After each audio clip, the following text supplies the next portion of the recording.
Hi guys, I want to share my latest distro install which I'm testing at the moment. It's Manjaro with KDE. I've used the Essential ISO, so it's a plain compact install. It's running on a standard Lenovo Yoga 460 laptop, so 100% standard. i5 Intel 8 gigs of RAM, nothing special there. With I think mainly the latest Manjaro releases of the stable branch of Manjaro at the moment, I think. I've also installed Conky, which I'm used to configure and use on my Ubuntu LTS as always, and it gives me a nice overview of some important system specs. Updates every 5 seconds. I'm using uptime short as a parameter in Conky, so you don't see the seconds, but if you use uptime as a parameter you also would see the seconds, but that's for the Conky freaks like me. I've also installed Latte Dock, as you can see here, and I'm using it instead of the, let's say, standard application launcher or the icon only launcher, which I like from KDE.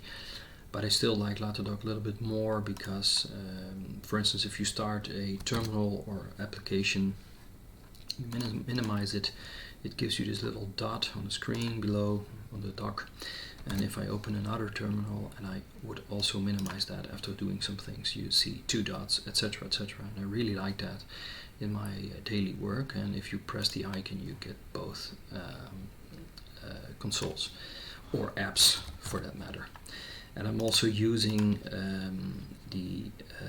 which in my opinion is the really utterly best feature of KDE, is the possibility to configure special application settings for every window or application or even window, and I'm really a heavy user of that, and that's something you already saw just now in my terminals, which open on a specific, let's say, width and position, which I'm using a lot and I really like about KDE. What I also really like about KDE is the out-of-the-box drop-down terminal, Yakuake, and I just opened it with my custom keyboard shortcut. For me that's Ctrl-tilde, so I don't have to start the function keys F1 to or enable the function keys F1 to F12, and I can just do my thing in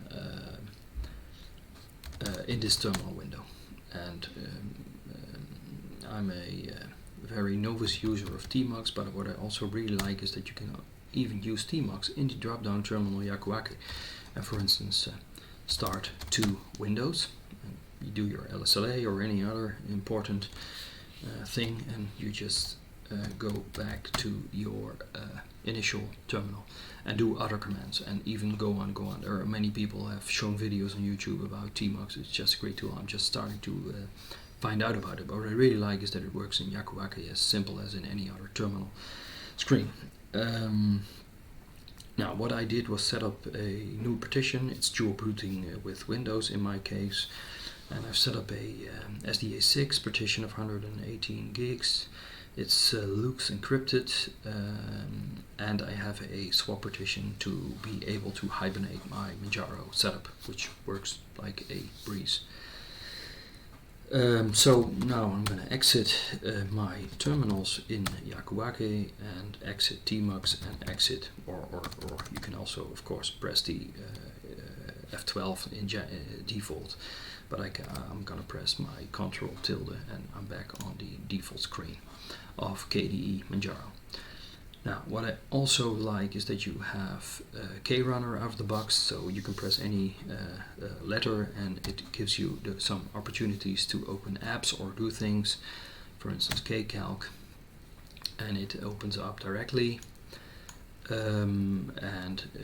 Yeah, I really find that a great way of working with Manjaro KDE. You have so much let's say apps and little nifty things on your desktop environment and in your OS that are already there. You don't even have to install additional software, it's just running. If I open more windows or a few windows, you can work with the screen edges and switch between the applications. And what I also really like is maybe you've already thought about, okay, which tool is he capturing his screen? Well, that's as you already probably thought, that's OBS, and OBS is running on my second virtual desktop here, which you don't see on my desktop one, as I configured Latte Dock to only show icons of the active desktop you are looking at. Well, there are all little great nifty things about the KDE desktop which I really like, and I'm also happy about Manjaro with Pac-Man and the Arch user repository. So my first initial insights about this ISO I'm really enthusiastic about. Yeah, the look and feel, the stability, how things work, how you can configure and tweak the desktop to your own needs. As you can see, I'm also a heavy user, or well, if I'm a few weeks ahead, you will notice I'm a heavy user, but I have some icons on the desktop, it all works fine. Disk locking some BitLocker disks I dual boot use, and my favorite apps that well, for Tiny Media Manager that's a Java issue, which why I'm not positioning it on the Latte Dock, but for it works just great. Okay, that's it for now. Well, depending on the views and interest and reactions online, I'll probably share my experience with Manjaro and KDE a few weeks ahead again.